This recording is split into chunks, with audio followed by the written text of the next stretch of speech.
Isang mapagpalang araw po sa inyo po lahat and welcome po sa ating pong Sunday online worship.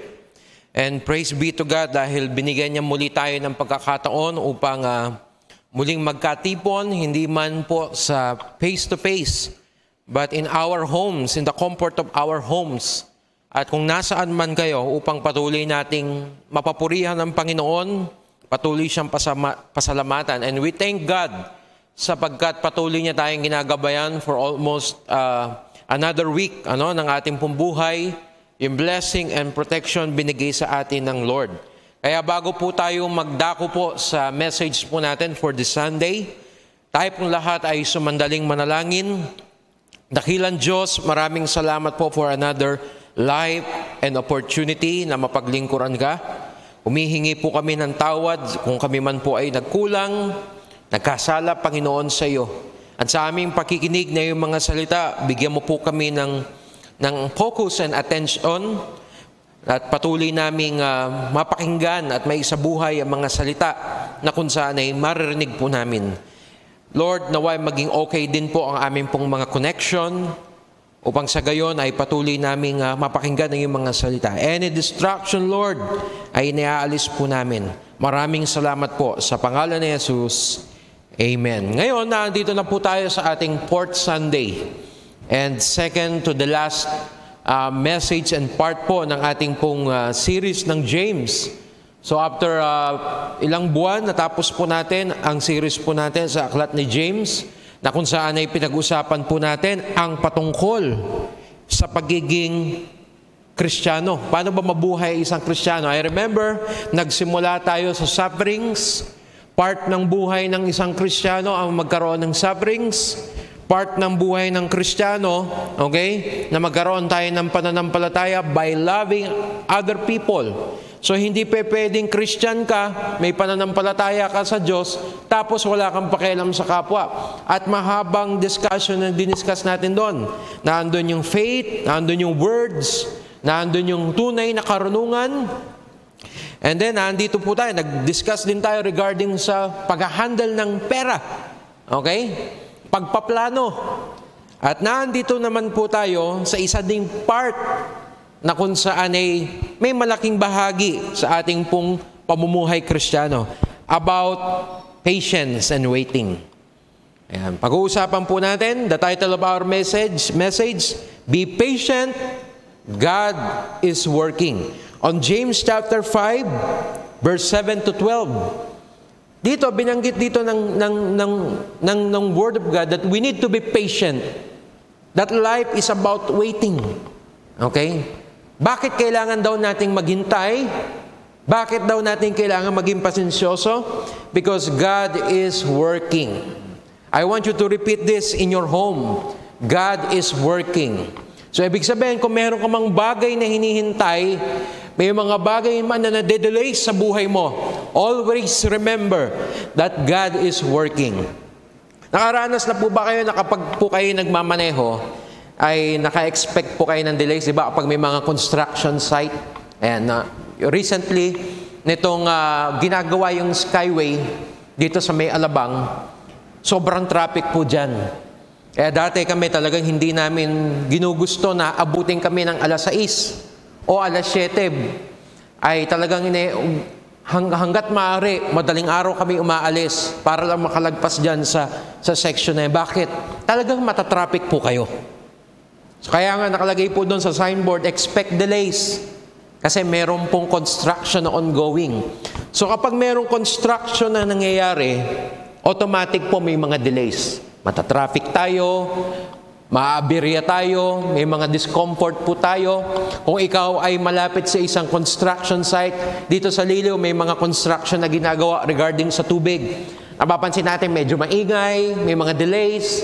Doon sa kanto namin, na isang araw, may construction doon. So ibig sabihin, hindi ka pwedeng dumaan sa masikap, iikot ka pa. So kapag may mga construction, may mga paggawa, improvements na ginagawa, may mga delays, may mga discomfort. Kaya nga sabi, be patient.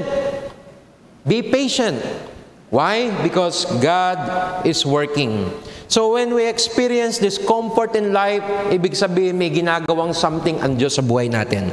Ang pandemic, I do believe that it is the Lord, ang ating Diyos ay may ginagawa. So minsan may mga bagay na nade-delay, vaccines na nade-delay, ang mga bagay na hinihintay natin na nade-delay para mawala at matapos na ito. Pero wag po tayong mawawala ng pag-asa. We need to be patient because God is working. Alam niyo po, pagdating po sa patience, sabi nga, patience is not just about waiting. Hindi lang ito, kunwari, ang pagiging pasensyoso ay hindi lang yung naghihintay ka, nakapila ka, nakaupo ka, ay pasensyoso naman ako Pero hindi lang po yung basta yun doon. It's all about the attitude while waiting. Patience, in the biblical concept, sa pagdating sa salita ng Diyos, it's about your attitude while waiting. Dahil napakarami mga tao ang naghihintay, napakarami mga tao ang nakapila, pero masama ang ugali. May mga taong kapag nakapila siya, kung ano-anong sinasabi, nag-grumbling siya, nagko-complain siya, that is not patience. Patience is your attitude while waiting. Sabi nga rito, patience and kindness are inseparable. Hindi mo siya pwedeng paghiwalayin. Remember in 1 Corinthians 13, na diniscuss natin sa Family Matters, love is patient, love is kind. These two words na kung saan ay inilarawan ng pag-ibig ng Diyos, love is patient, love is kind. And I do believe hindi mo siya pwedeng paghiwalayin. Kapag ang isang tao ay may patience siya din po ay kind. You can't be patient without being kind. Ibig sabihin, kapag walang patience, ang tao nagiging rude. Mamaya, i-discuss natin yan. So, kung mapapansin nyo, sa kalsada, di po ba, kapag nagdadrive, kapag walang pasensya ang isang tao, nagiging rude siya. Kapag sa bahay, walang pasensya ang isang tao, kung ano-ano ang sinasabi niya, nakakasakit siya ng damdamin. So, patience and kindness are inseparable. Hindi mo siya pwedeng paghiwalayan. Now, in this passage, there are 4 things na diniscuss ni James, papaano tayo magkakaroon ng patience at papaano natin may illustrate that really God is working, na naiintay natin ang Diyos. Una dun sa 4, be patient until the Lord returns. Dito sa first point natin, i-discuss natin, Pastor, Brother John, hanggang kailan ba kami magiging pasensyoso? O sa termino ng mga Pilipino, maiksi lang ang PC ko, hanggang kailan ako magtitiis? Ang sabi ni James, be patient until the Lord returns. O sa ibang salita, hanggat nabubuhay ka, kailangan mong maging pasensyoso. Ano? Parang mahirap naman ata yun. Meron limitasyon lang ako. Pero tandaan ninyo, hindi magiging posible yan without the Lord. Kaya kapag maiksi ang PC mo, may problema ka with your relationship with the Lord. We do not understand that the Lord is working, na may ginagawa ang Diyos. Titingnan po natin. Sabi po dito sa verse 7 and 8, kaya nga, okay, so itong transition na ito is another topic. Kaya nga, mga kapatid, magtiyaga kayo hanggang sa pagdating ng Panginoon. So, reviewing all the topics, hanggang kailan namin gagawin ito? Hanggang kailan namin mamahalin ang kapwa namin? Hanggang kailan namin i-endure yung mga pagsubok na dumarating? Hanggang kailan may problema? Hanggang kailan namin i-manage ng tama ang aming mga finances? How long? Sabi nga, how long, O Lord? Hanggang kailan kami magsasubmit sa plano ng Diyos? Sabi ni James, ni Santiago, be patient until the Lord returns. Hanggang sa bumalik ang Panginoon, hanggang sa mamatay ka, hanggang sa matapos ang mundo. Buong tiyaga niyang sabi, tingnan ninyo ang magsasaka. An illustration about the farmers. Buong tiyaga niyang hinihintay ang mahalagang ani ng kanyang bukirin. at inaabangan ang pagdating ng tag-ulan. Dapat din kayong magtiyaga, tibayan ninyo ang inyong loob, sapagkat nalalapit na ang pagdating ng Panginoon. Yun naman pala, may relief. Hanggang kailan? Hanggang muling bumalik si Lord. Pero sabi ni James, ito, huwag kayong mag-alala. Malapit nang bumalik ang Diyos. And I want to tell you, ito pong mga salita na ito ni James was written 2,000 years ago. 2,000 years ago, sabi ni James, the brother of Jesus, malapit nang bumalik ang Panginoon. Kaya kung tayo ay nabubuhay after 2,000 years, mas malapit na pong bumalik ang Panginoon. Kaya yung mga impatient na mga tao, yung mga taong may pisi, mga taong bugnutin at mainitin ang ulo, magbago na po kayo dahil malapit nang bumalik ang Panginoon according to James. Now, sa patience, sa English, isa lang po ang salitang patient. Pero sa Greek po, ginamit po ito sa iba't ibang mga salita. Yung ginamit sa 1 Corinthians 13 na patient ay iba yung binanggit po dito na magtiyaga. The Greek word na ginamit po dito is makrotumeo. So patience means long spirit, not losing heart. Kaya ang ibig sabihin dito ni James, ang taong may pasensya, a person na mayroong patience, ay isang taong hindi nawawalan ng pag-asa. Kapatid, nawawalan ka na ba ng pag-asa? Pasensyoso naman ako, pastor Pero parang feeling ko wala ng pag-asa yan. Patience means hindi ka nawawalan ng pag-asa. Sabi ng ilang mga leaders, sa ibang mga lectures na napakinggan ko, ang isang tao daw nawawalan na ng pag-asa kapag hindi na daw siya nagpe-pray. Sample, meron kang pinagpe-pray for a very long time. Tapos hanggang ngayon, hindi pa rin dinidinig ni Lord. Sabi mo, hindi ko na nga pinagpe-pray yan Ibig sabihin lang niyan, you lose heart. Nawalan ka na ng pag-asa. Sabi ni James, do not lose heart. Be patient. Katulad ng isang magsasaka. So, hinalin tulad. So, alam niyo po ba sa isang farmer, sa mga magsasaka, hindi po ako magsasaka, pero sa mga magsasaka po na nandito, there is no such word as hurry up. Madali ka. Kahit kailan, hindi mo pwedeng sabihin sa halaman na itinanim mo na dapat bukas, mayroon ka ng bunga. There is season for everything para sa kanila. May timeline. At habang hinihintay nila na magbunga yung kanilang itinanim, day and night, they labor.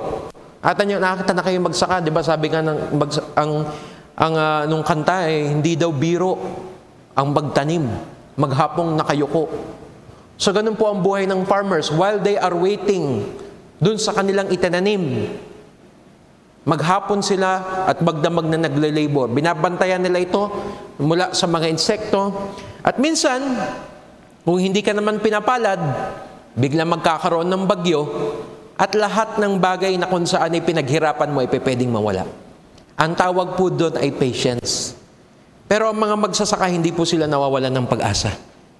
They have to restart, repeat the process. Ang tawag po doon, proseso. Ibig sabihin, sabi ni James, tingnan niyo yung mga magsasaka. Naghihintay sila at hindi sila nagmamadali. Kaya kapatid, kung meron kang hinihintay dito sa mundong ito at hindi pa rin dumarating sa oras na ito, huwag kang magmadali. Sabihin mo sa kalapit mo, huwag kang magmadali. Lahat ng bagay na mahalaga ay hindi minamadali. Pansinin po ninyo sa pagkain. Madalas, hindi ko po nilalahat, pero majority, lahat ng fast food, ibig sabihin instant. Gaya ng instant noodles, instant pancit canton, lahat ng bagay na instant ay hindi ganoon kaganda ang quality or nutrients na pwedeng ibigay sa'yo. Madalas, marami ang tao ang nagkakasakit dahil sa pagkain ng mga fast food o mga pagkain na kung saan ay instant. So, ibig sabihin, lahat ng bagay na mahalaga, hindi minamadali. Meron ding pagmamadali pagdating sa farming, pero may mga inilalagay na sila na na chemicals. So lahat ng bagay na maganda, lahat ng bagay na mahalaga, hindi po minamadali. May tamang panahon at proseso ang lahat ng bagay. Yun po ang lagi po niyong tatandaan. May tamang panahon at may tamang proseso ang lahat ng bagay. Halimbawa, sa panliligaw, lahat po ng bagay may proseso. So sa mga kabataan na nandito, mga kalalakihan na gustong manligaw, may tamang proseso po. Huwag ho ninyong mamadaliin. Ang tamang proseso po, una, ipinagpe-pray to sa Lord. Pangalawa, pinagpapaalam yan sa magulang. Hindi pwedeng manliligaw ka na hindi alam ng mga magulang ng babae. Hindi yan ang tamang proseso. May mga bagay na hindi minamadali. Some part lang yan. Di po ba? Kaya minsan ang mga tao, kapag nagmamadali sila, they made mistakes. They hurt people. Kasi hindi sila marunong maghintay. Kaya lagi niyo pong tandaan ito. Kung may bagay kang hinihintay, may bagay na hindi pa ibinibigay sa iyo ng Lord, huwag kang mag-alala. The Lord is working. God is working. So be patient.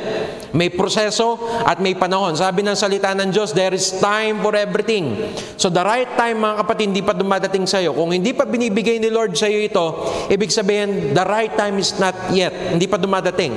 So be patient. Learn to wait. Huwag kang mawawalan ng pag-asa. Lahat ng bagay na naghihintay, may hinihintay na magandang bagay. So, huwag kang susuko. The Lord is working. Huwag magmamadali. Iba kasi sa atin, nagmamadali.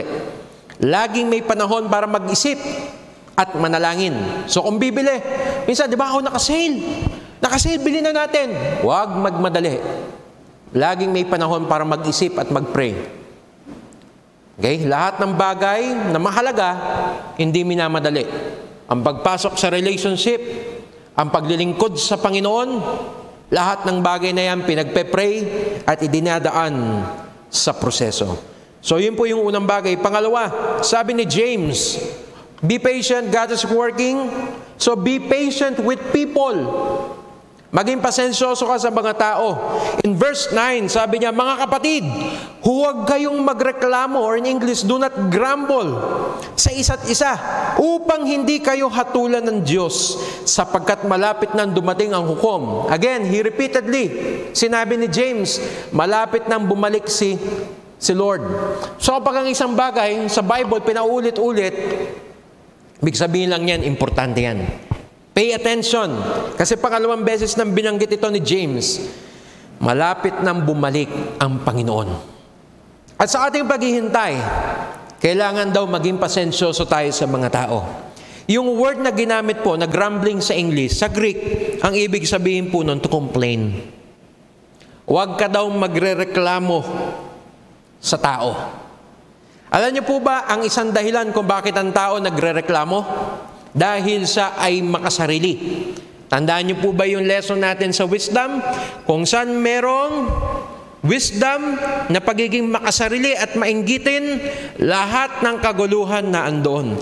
Kaya yung mga tao, mga selfish, yan yung mga taong madalas mag-complain. Sabi nga dito, why do people complain? There are several reasons na nakita ko at na-observe. O siguro iba meron pa, pero these 3 reasons, dahilan kung bakit madalas ang tao ay nagko-complain. Una, expectations are not met. Umorder ka meron kang in-order, and then you expect something, tapos hindi binigay sa'yo. Kahit pansinin yung mga tao, pag kumakain sa fast food, kahit Christian, nagrereklamo, ano ba to? Bakit itong binigay mo sa akin? Expectations are not met. Kaya may mga mag-asawang nagtatalo, kasi meron kang ina-expect sa asawa mo na hindi niya binibigay sa'yo. Kaya may mga magulang na laging galit sa anak dahil may ina-expect ka sa anak mo na na hindi mo nakuha.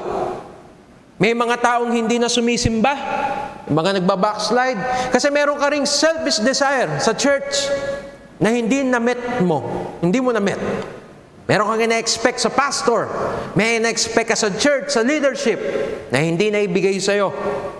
So you feel you deserve more.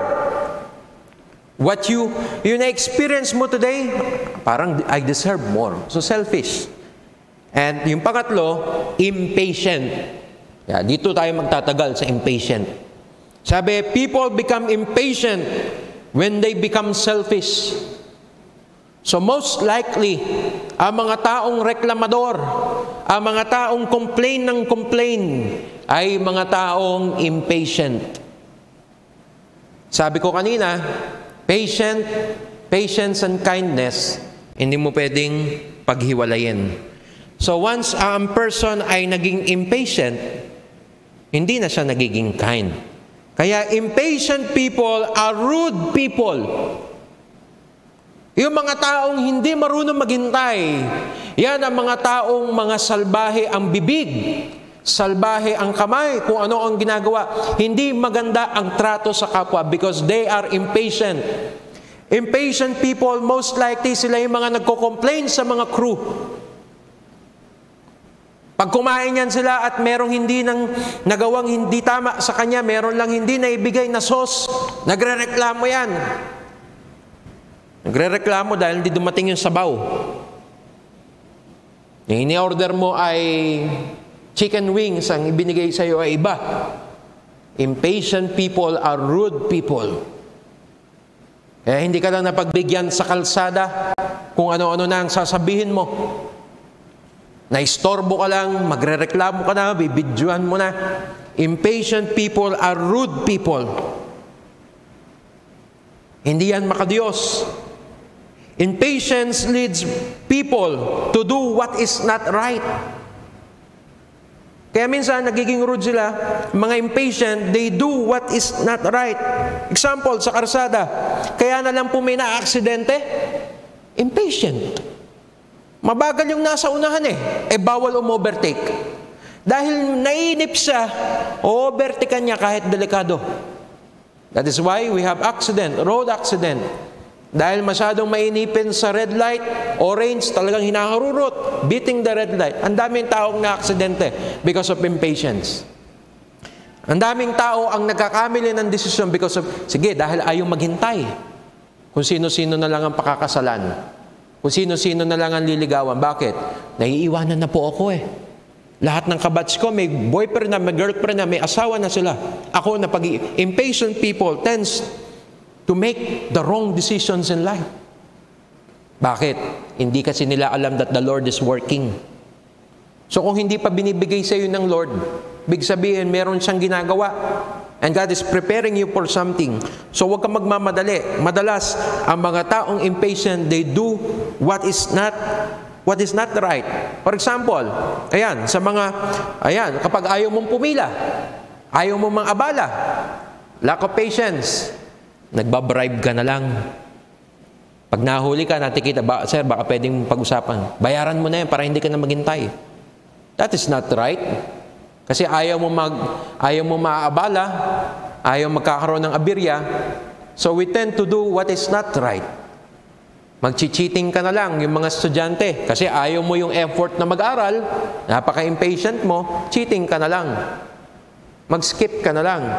Magbayad ka na lang. Impatient leads people to do what is not right. Gumagawa sila ng masama. In Philippians chapter 2 verse 14 to 16, sabi rito, do all things without complaining or arguments. Sabi ni Paul, so that you will prove yourselves to be blameless. Kaya pala masama mag-complain. Because it ruins yung pagiging innocent o yung pagiging pure.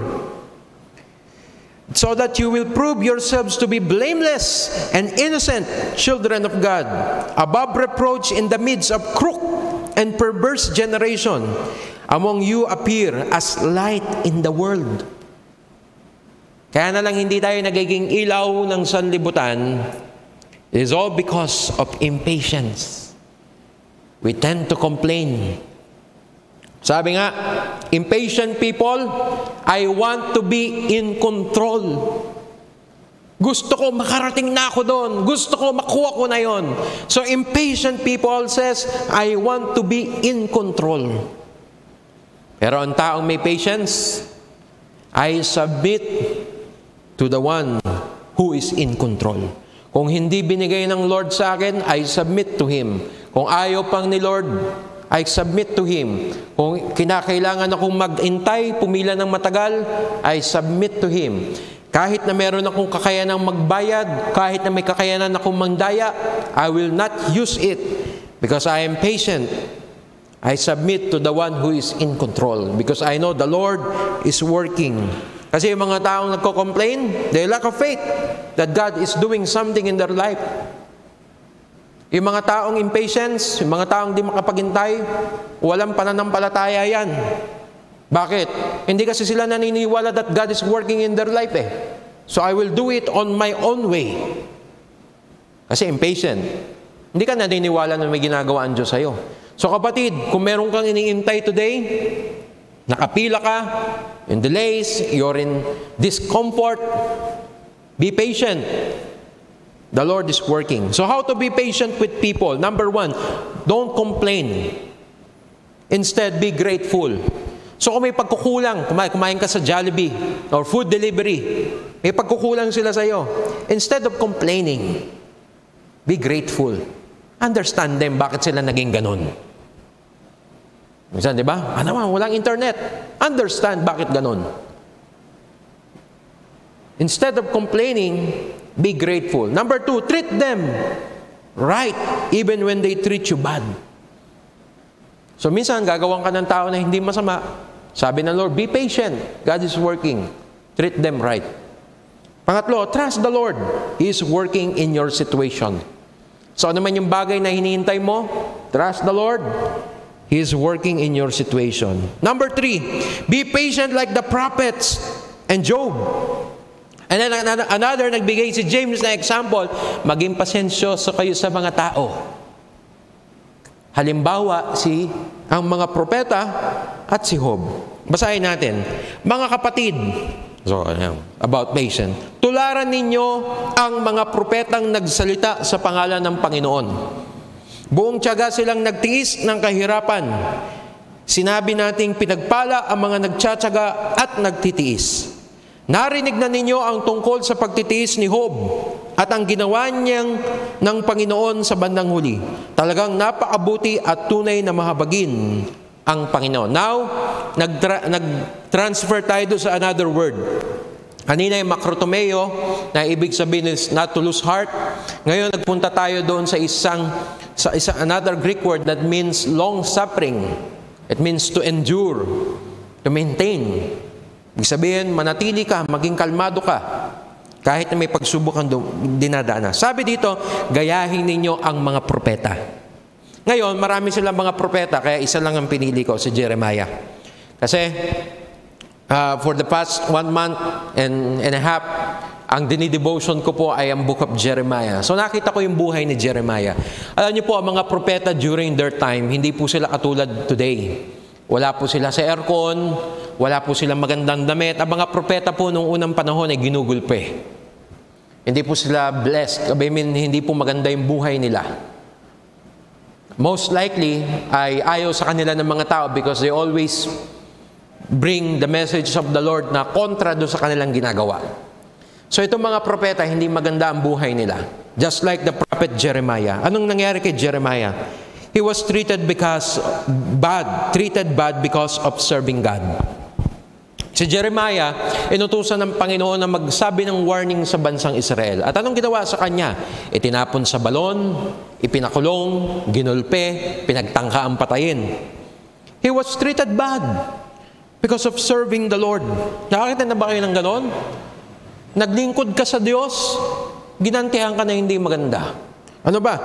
Even he was persecuted, he keep on following God and being kind to people. Yung iba dyan, di ba? Hindi man lang ako napansin ni pastor, hindi na ako sisimba. Hindi man lang ako naipag-pray, nakalimutan akong batiin ng happy birthday. Ayoko na, lilipat na ako sa ibang church. Si Jeremiah, he was treated bad. He keep on serving the Lord. Naging kind pa rin siya sa mga tao. Yung iba, pinagalitan lang ng boss. Yung iba, pinagalitan lang sa trabaho. Ayaw na kagad. Yung pinagpe-pray mo, hindi lang binigay agad ni Lord. Nag-backslide ka na kagad. Hindi lang nasunod yung gusto mo. Tatampo ka na kagad sa Panginoon. Sabi ni James, huwag kayong ganun. Yung mga propeta nga, ganun sila. They were treated bad. But they remained patient. They remain kind to people. Binabasa ko yung Jeremiah Nakikita ko na hindi nagsalita ng masama si Jeremiah laban sa Diyos at hindi rin siya nagawa ng masama sa ibang tao. And one word that keeps on echoing in my mind na sinabi ni Jeremiah, sumunod ka lang sa Diyos and all will go well. So kapatid, dahil sa pagsunod mo sa Panginoon, maraming pagsubok na darating sa iyo. But be patient. All will go well. And then sabi ni James, look at Job. Si Job, he didn't do anything wrong. He was righteous in the eyes of God. In chapter 1, sabi doon, he was righteous in the eyes of God. Ito, walang ginagawang masama. Everything was taken away from him. Si Job, walang ginawa, but everything was taken away from him. Tayo, hindi lang meron lang tayong hindi nakuha, nagre-reklamo na kagad tayo. Hindi lang nabigyan ng gravy yung in-order mo, nagre-reklamo na kagad tayo. May simpleng bagay, lahat inirereklamo natin. Hindi lang natin makapag-download ng mabilis kasi more on ngayon di ba? Nagrereklamo agad tayo. Sabi dito, he endured everything. Why? Because the Lord is merciful and the Lord is kind. So kapatid, whatever you are doing right now, keep on serving the Lord. The Lord is merciful and the Lord is kind. Pang-apat at pinakahuli, sabi ni James, be patient with our words. Sabi sa verse 12, ngunit higit sa lahat mga kapatid, huwag kayong manunumpa. Huwag ninyong sasabihin, saksi ko ang langit o ang lupa o ang ano paman. Sapat nang sabihin ninyong oo kung oo at hindi kung hindi, upang hindi kayo hatulan ng Diyos. Minsan ginagamit ito sa wrong context. Sa English sabi, let your yes be yes and no be no. Ang konteksto po pala nito is about patience. Bakit kaya? Because impatient people are used to making promises that they cannot keep out of frustration. Madalas sa mga taong impatient, sinungaling. They make promises. Sige na, pautangin mo na ako. So out of frustration, babayaran kita next week. They make promises that they cannot keep. Kahit pala nung unang panahon, problema na nila yon. Out of frustration, out of impatience, ang daming tao ang nangangako ng mga bagay na hindi nila kayang panagutan. They become dishonest. They make words. Minsan nangangako, out of frustration and impatience, nangangako tayo sa mga anak natin, di ba? Sige, bibili kita, manahimik ka lang. Alam nyo kung minsan, bakit ang mga anak natin hindi na naniniwala sa atin? Because we keep on making promises na hindi naman natin ginagawa. At ang dahilan kung bakit tayo nangangako sa kanila, because of impatient. Naiinis na tayo dahil makulit sila. Kaya minsan ang mga anak natin, nagtataka tayo, bakit hindi na tayo pinakikinggan? Because we keep on telling lies. At sabi ni James, kung oo, oo. Kung hindi, kung hindi. Sabi, they will fall on judgment. Sabi dito, hahatulan sila ng Diyos, pero sa original language, ang binanggit doon, they will fall on hypocrisy. At ang magiging judgment ng tao sa kanila, sila ay sinungaling. Sila ay sinungaling. Yung word na hypocrisy, ibig sabihin, hipokrito, sinungaling. Yun yung binanggit doon sa original language. Sabi nila, huwag kang mangangako, don't make oaths. Bakit? Tatawagin kang sinungaling. Because impatient people, ganun sila. Sabi ni Mu, sa page na 233, nakita ko lang po itong quotation na ito. At hindi ko pa alam ang kanyang first name. Pero ito ang sabi niya. Our truthfulness should be consistent and dependable that we need no oath to support it. Minsan, alam niyo kung bakit nangangako tayo? Pexman, promise, hope to die. Kasi walang naniniwala sa iyo. Kaya pala ang tao, they make promises and make oaths. Kasi dishonest sila. Hindi sila totoo. Because a man, kung ikaw ay honest, kung ikaw ay hindi sinungaling, ikaw ay a man of integrity, hindi mo na kailangan mangako. Dahil kapag sinabi mo, gagawin mo. Kapag sinabi mong hindi mo gagawin. Kaya sama yung sabi ni Jesus Christ. Actually, kay Jesus Christ, sabi itong mga salitang ito, ang oo mo ay maging oo, ang hindi mo ay hindi. Ibig sabihin lang, ito ang sinasabi ni Jesus sa atin, huwag kang sinungaling. Dahil lang hindi ka makapaghintay, nagiging sinungaling ka na. So dahil kung ikaw ay may iniintay, mag-intay ka. Huwag kang magsisinungaling para lang makuha mo ang isang bagay na gusto mo. For example, nagdadaya yung iba sa edad. Diba? Usong-uso yan ngayon. Dadayain mo yung edad mo para lang ano. Sabi ni Jesus, huwag kang magsisinungaling dahil lang meron kang bagay na gustong makuha at hindi ka marunong maghintay. Iba nagdadaya ng pangalan, nandadaya ng medical certificate, nandadaya. Ang daming mga tao because of wanting or want to get something, nagsisinungaling sila. Kaya kung kayo po, nakaranas ng gano'n, ako, nakakaranas din po ako ng ganyan. Dahil sa gusto mo makuha yung isang bagay, nagsisinungaling ka. Humingi tayo ng tawad sa Panginoon. Sabi, kung sa pagiging tapat, ay may mga bagay na hindi tayo nakukuha, okay lang yan. Trust God, He is working. May proseso ang lahat ng bagay. Trust the Lord. Do what is right. Alam niyo po, ang pagiging patient, napakahirap po niyan. Kaya ito po ang gusto ko pong iwan sa inyo.